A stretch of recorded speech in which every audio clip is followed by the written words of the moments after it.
ಆಸೆಗೆ ಕೊನೆಯೇ ಇರುವುದಿಲ್ಲ ಅಪ್ಪಾಜಿ.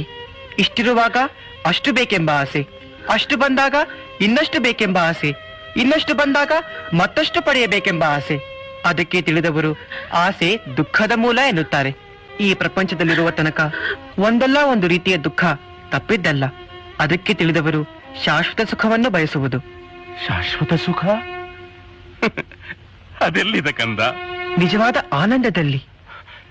ಆ ಆನಂದ ದೊರೆಯುವ ಬಗೆ?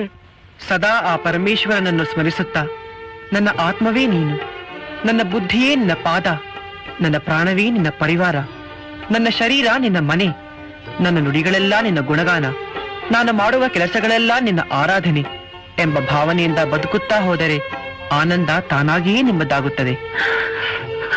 ಮಹದಾನಂದ.